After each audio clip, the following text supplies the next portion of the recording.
이 시간에는 자동 초점에 대한 내용을 알아보겠습니다. 지난 시간까지 수동 초점이나 수동 초점에 사용되는 카메라 초점 스크린에 대해서 알아봤는데요. 이 자동 초점은 뭐 지금은 아주 일반적인 기능이 돼가지고 많은 분들이 사용하고 있는 그런 방식인데요. 이 자동 초점에도 또 몇 가지 기능들이 있습니다. 그러니까 그냥 제가 지난 시간에도 말씀드렸지만 수동 모드를 사용하게 되면 몰라도 되는 그런 기능들인데, 이 자동 초점을 좀 더 아주 완벽하게라고 하긴 좀 그렇지만 사진가가 원하는 초점을 만들어낼 수 있는 데까지 기능을 발휘할 수 있도록 이 보완해 놓은 그런 기본적인 기능들이 많이 있다라는 얘기겠죠. 그래서 이 오토포커스는 어떤 또 기능으로 움직이고 있는지 그 점을 한번 살펴보도록 하겠는데요. 이 자동 초점 제가 지난 시간에도 말씀드렸지만 그 스플리트 스크린이 뭐라고 그랬습니까? 이거 어긋난 선을 일치시켜서 초점을 맞추고 초점 정밀도가 가장 높은 그런 스크린 방식이라고 그랬는데, 이 자동 초점도 이 스플리트 이미지를 전자화해서 렌즈로 투과된 빛을 센서에 연결한 상으로 뭐 초점량을 건출하고 자동 초점 모터를 돌려서 이 렌즈에 초점을 맞춰주는 그런 형체, 뭐 이런 식으로 되어 있습니다. 뭐 복잡하게 우리가 이런 내용까지 다 아실 필요는 없고 그냥 카메라가 자동으로 초점을 맞춰준다라는 정도로만 이해하셔도 우리가 뭐 사진을 찍는데 전혀 지장이 없으니까요.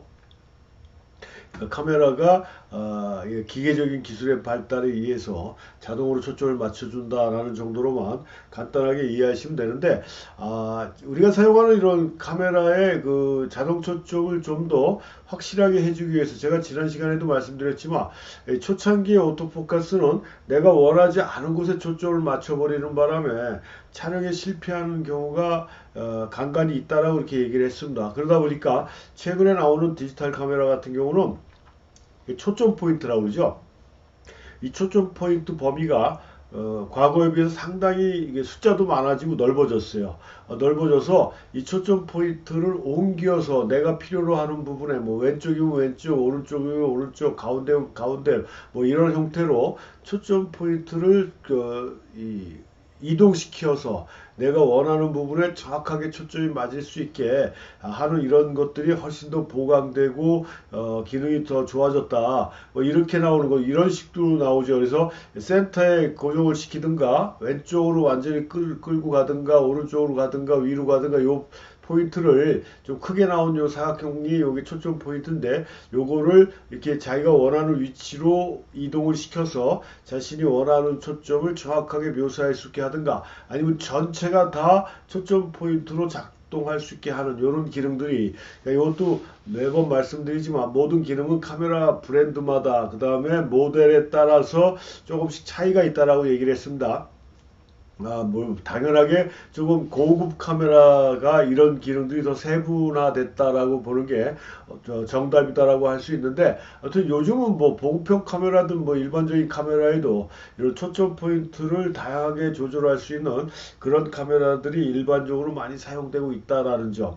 그래서 요게 이제 이런 것들이 많이 활성화되고 정밀화되다 보니까 자동 초점에 의해서 촬영이 실패되는 이런 경우들은 많이 줄어들었다라는 점이죠. 그러니까 훨씬 더 사용하기는 편리해진 건 사실이다라는 얘기인데요.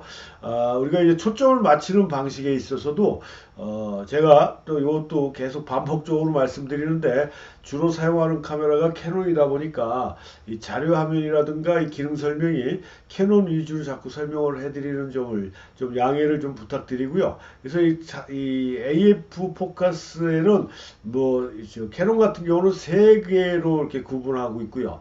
일반적으로 다른 브랜드에서는 2개 정도, 그다음 표시 방법도 같습니다. 캐논 빼고는요.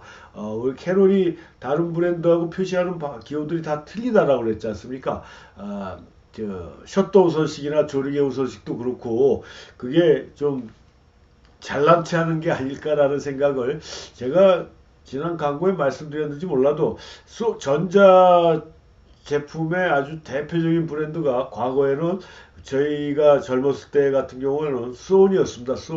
소니를 따라갈 자가 없었죠. 그래서 모든 저기가 명칭이나 용어가 다른 브랜드들은 다 공통적으로 사용하는데 소니만 유별나게 특출나게 자기들 저기로 사용하는 경우가 있었어요. 그러니까 제일 쉬운 예가 우리가 요즘 비디오 테이프라는 것도 잘 젊은 친구들은 안 보기 때문에 모를 수도 있는데 비디오 테이프라고 DVD나 이런 CD가 나오기 전에 가장 많이 사용되던 그런 매체가 이 비디오 테이프인데 이 비디오 테이프 VHS 방식이라는 게 가장 일반적인 형태였어요. 근데 그 소니 애들은 베타 방식을 고집했거든요. 그러니까 VHS를 쓰는 포터블 그 플레이어는 이 베타를 넣을 수가 없습니다. 그러니까 베타 소니로 촬영한 비디오 카메라로 촬영한 그 테이프는 그 베타 그 아답터를 VHS에 맞는 아답터를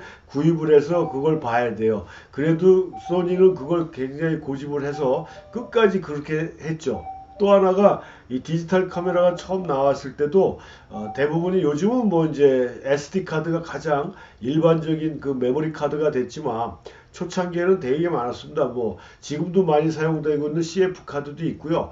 뭐 하여튼 종류 다 이름도 잃어버렸는데 종류들이 상당히 많았었는데 이 소니는 메모리 스틱이라고 그랬어요. 메모리 스틱이라고 좀 일반적으로 SD 카드보다 깁니다.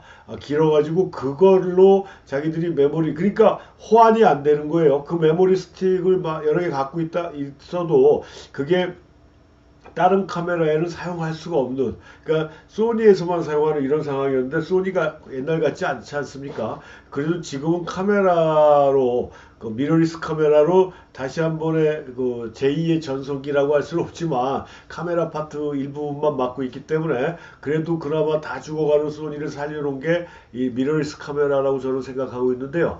과거와 같은 그런 명성으로 돌아가지를 못하죠. 그러니까 얘네들도 어쩔 수 없이 지금은 다 SD 카드를 쓸 수 있게 만들어 놨다는 얘기입니다. 캐논도 어떤 면에서 디지털 카메라에서 가장 잘 나가는 브랜드다라는 생각이 있어서 그런지 용어 자체를 독자적인 용어를 좀 많이 쓴다라는 얘기입니다. 그런 면에서 솔직한 얘기로 좀 꼴 보기 싫은데 뭐 평생을 사진 배울 때부터 지금까지 캐논만 쓰다 보니까 뭐 캐논 카메라가 제가 좋아서 쓴다라기보다는 워낙 오랫동안 써왔던 그런 브랜드였기 때문에 손에 익어서 사용하는 것이다 라고 이렇게 보시면 되겠고요. 하여튼 신기한 게 이 비염이 괜찮다가도 이 강의 녹화만 들어가면 이 비염이 말을 자꾸 하다 보면 이 코가 점점 막히는 걸 느낄 수가 있는데요. 참 큰일입니다. 아무튼 그래서 이 캐논 같은 경우가 용어가 틀리다. 그래서 뭐 여기 지금 보시면 원샷이 있고 AI 포커스, AI 서버에서 세 가지가 있습니다. 근데 대부분 그 다른 브랜드에서는 니콘이든 소니든 뭐 이런 데서는 원샷을 싱글이라고 얘기해서 AFS 이렇게 얘기하는 경우가 많고요. 그 다음에 캐논에서 얘기하는 AI 포커스는 그 다른 브랜드에서는 AFC, Continuous라고 이렇게 얘기를 합니다. 그렇지만 캐논은 이렇게 세 가지로 구분을 해서 이 AF 동작을 조절을 해주는데 그럼 이게 무슨 기능을 갖고 있느냐를 살펴보면요. 첫 번째 이 원샷은 뭐 우리말로 얘기하면 초점 우선 자동 초점 방식이다라고 그래가지고 한마디로 얘기해서 셔터 버튼을 이렇게 반 셔터라고 그러잖아요. 콱 누르면 사진이 찍히는 거니까 살짝 누르면 포커스 존이 움직이면서 초점을 맞춰주죠. 근데 이 원샷 기능에다 놓게 되면은 초점이 맞지 않으면 셔터가 눌러지지가 않는 거예요. 그러니까 정확한 초점이 맞았을 때 셔터가 작동하게끔 돼 있는 이런 형태가 원샷입니다. 그래서 움직이는 대상보다는 정물이나 풍경에 훨씬 더 정확한 초점을 맞춰줄 수 있는 그런 기능이다. 다른 브랜드에서 뭐라고 그랬습니까? 싱글이라고 표시를 한다라고 했고, AFS라고 표시하는 경우도 있고, 후지 같은 경우는 그냥 S 이런 식으로 표시하는 경우도 있습니다. 싱글이라는 표시인데 캐논은 원샷이다라는 얘기고, 근데 저 같은 경우는 뭐 거의 이제 정물이나 풍경을 많이 쓰다 보니까 그냥 원샷으로 놓고 찍는 경우가 대부분입니다.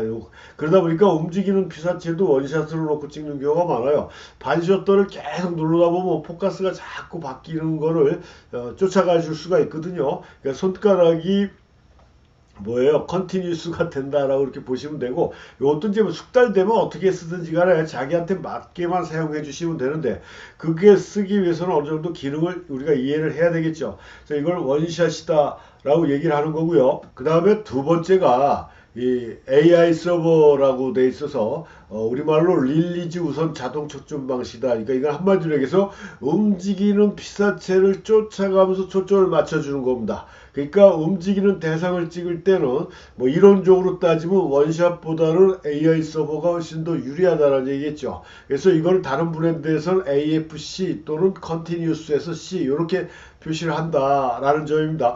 제가 앞에서 AI 포커스를 그런 식으로 얘기했던 것 같은데, AI 포커스가 아니라 AI 서버가 움직이는 대상을 쫓아가면서 초점을 맞춰주는 이런 형태로 되어 있는 것이다 라는 얘기고, 그래서 자기가 만약에 거리 스냅이라든가 뭐 움직임이 동작이 빠른 뭐 스포츠 경기라든가 뭐 이런 걸 찍을 때는 이론상으로는 AI 서버가 좋은데 모르겠습니다. 요즘은 제가 테스트를 안 해봤어요. 근데 초창기에는 한번 캐논 카메라가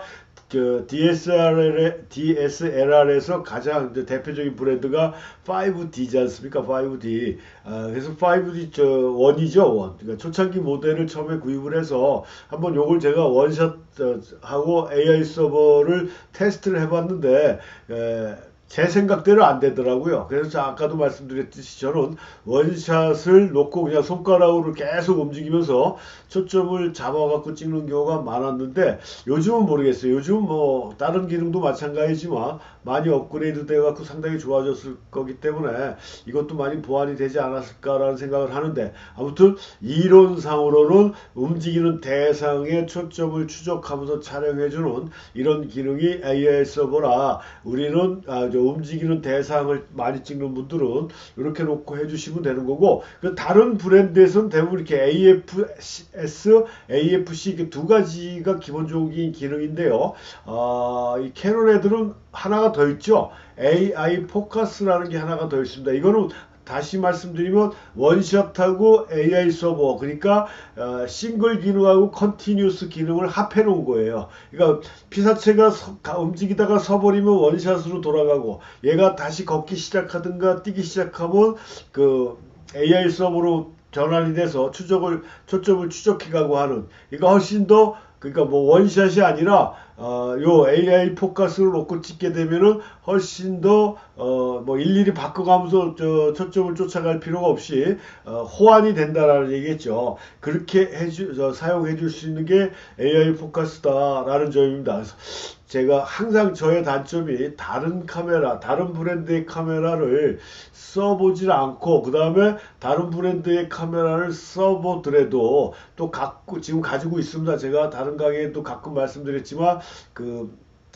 세컨드 카메라라고 얘기할 수가 있죠. 보조 카메라로 후지를 쓰는데 다 구형 버전이에요. 초창기 버전이라, 근데 사용하고 촬영하는데 전혀 지장이 없기 때문에 굳이 요즘 나오는 버전을 쓸 필요가 없습니다. 비싼 돈 들여서. 제 생각은 그렇거든요. 그래서 하여튼 구형 버전이라 가지고 있는 게 싱글하고 컨티뉴스 뿐이 없다라는 얘기예요. 근데 요즘 나오는 카메라들은 그 이상 되는, 지금 캐논의 AI 포커스 같은 이런 기능에 초점 원리가 있는지 그건 제가 확실하지는 않습니다. 근데 후지는 제가 카메라 사용법 설명하려고 최신 버전을 한번 빌려갖고 조작을 해봤는데 거기서 보질 못했던 것 같아요. 아무튼 다른 브랜드하고 이런 차이가 있다라는 점 같이 알고 계시면 되겠고요. 그래서 여기 이제 초점을 어떤 형식으로 설정을 해서 내가 초점을 맞추느냐, 그건 기능이고, 우리가 카메라가 이 초점 방식이 있습니다. 그러니까 뭐 스프리트를 전자화해서 어쩌고 저쩌고 이렇게 나와 있는데 이걸 자연광을 이용해서 초점을 맞추느냐 아니면 카메라에서 어느 정도 빛을 쏴가지고 그 빛을 기준으로 해서 초점을 맞추냐에 따라 패시브 방식이 있고 액티브 방식이 있는데요. 초창기에는 대부분이 패시브 방식이 많았지만 최근에는 액티브 방식이 훨씬 더 많아진 거예요. 그러니까 액티브 방식은 뭐냐면 하다못해 우리가 영화 같은 거 보면 스나이퍼들이 저격수들이 목표물에다가 딱 조준하면 빨간 점이 맞히고자 하는 대상에 이렇게 맺히지 않습니까? 액티브 방식이 그런 것이다라고 보시면 돼요. 특히 밤 같은 경우에 우리가 초점 맞추기가 굉장히 어려운데 오토포커스를 해도 아주 굉장히 어두운 상황에서는 초점 맞추기가 힘드는데 이 액티브 방식에서는 이렇게 광선이 나가요. 그래서 빨간 점이나 뭐 이런 걸 형성을 해줘서 포커스가 그걸 기준으로 해서 초점을 맞춰주거든요. 그래서 좀 더 편리하게 사용해 줄 수 있는 게 액티브 방식이지만 초창기에는 액티브 방식보다는 특히 이제 아마추어용 뭐 우리가 컴팩트 카메라라고 하는데 그런 카메라에는 액티브 방식이 많이 채택이 돼 있었지만 프로용 카메라라고 하는 데에는 패시브 방식이 많이 채택이 되고 있었다라는 점입니다. 그래서 이렇게 어떤 빛을 가지고 초점을 맞추냐에 따라 패시브, 액티브인데 지금은 아마 이 두 가지가 혼합돼서 나오는 카메라들이 더 많다라고 제가 이렇게 알고 있습니다. 아무튼 이렇게 두 가지로 구분이 된다라는 점이라 자기 카메라에 만약에 액티브 방식의 포커스를 맞출 수 있는 기능이 있다라고 그러면 자, 야간 촬영이나 이럴 때도 훨씬 더 편리하게 사용해 줄 수 있다라는 점을 알고 계시면 되겠고요.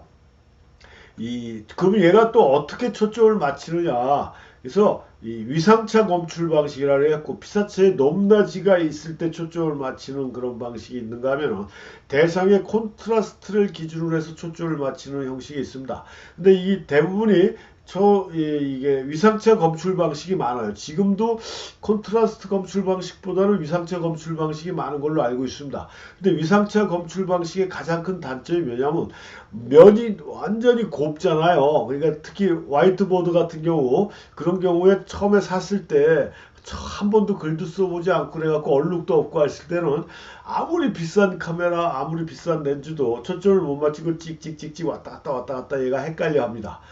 그럴 때는 그 선에다가 일단 초점을 맞춰줘야 되는데 그게 위상차 검출 방식이라는 건 너무 면이 깨끗하고 고르면은 초점을 못 맞춰줘요. 높낮이가 있어야 된다는 얘기입니다. 근데 높낮이가 분명하면 정확한 초점을 맞춰주죠. 우리가 수동 초점 스크린에서 스프리트 스크린처럼 그래서 초점을 내가 좀 더 정확하게 해주고 싶다 그러면은 이렇게 입술선이나 이렇게 높낮이가 있는 눈이나 이런 쪽에다 인물 사진이라고 그러면은 그런 데다가 초점의 포인트를 설정해 주면 훨씬 더 초점을 정확하게 맞춰줄 수가 있다라는 점입니다. 뭐 콘트라스트 검출 방식이야 당연하게 밝고 어두운 면을 기준으로 해서 초점을 맞춰주는 건데 일반적으로 우리가 사용하는 카메라는 위상차 검출 방식이 가장 일반적으로 많이 사용되고 있다. 그래서 지금 우리가 사용하는 카메라들은 대체적으로 위상차 검출 방식에 액티브하고 패시브 방식이 혼합된 형태인지 아무튼 두 가지를 다 겸용한 이런 형태의 그 초점 검출 방식이 사용되고 있다라고 제가 이렇게 알고 있습니다. 그러니까 자신들이 사용하는 카메라가 어떤 초점 검출 방식인지 그 다음에 앞에서 알아본 그 초점 방식에서 AFC인지 AF 싱글은 어떤 특징을 갖고 있는지 이런 것들도 같이 알고 있어야 여러분들이 사용하는 카메라를 좀 더 자동 초점에 사용할 때 효과적으로 이용해 줄 수가 있다. 근데 제가 자동 초점의 장단점을 초점 첫 시간인가에 설명을 해드렸지 않습니까? 좋은 점도 있지만 이왕이면 수동 초점부터 익혀 주시면 자동 초점은 자연스럽게 우리가 알게 되는 거기 때문에 우리 아까 얘기했죠. 위상차 검출 방식에서 초점을 못 맞추는 형태의 그런 대상을 만났다 했을 때는 바로 수동 초점 조절 모드로 전환을 시켜서 손으로 초점을 맞춰줘야 된다는 얘기야. 근데 내가 수동으로 초점을 맞춰보지 않았으면 그렇게 자동 초점에서 문제가 생겼을 때 내가 대처할 수 있는 방법이 없다라는 얘기입니다. 그 점도 명심하셔가지고 무조건 자동 방식만 선호하지 마시고 수동 방식도 같이 겸해서 알고 계셨으면 좋겠다라는 점을 다시 한번 강조하겠습니다.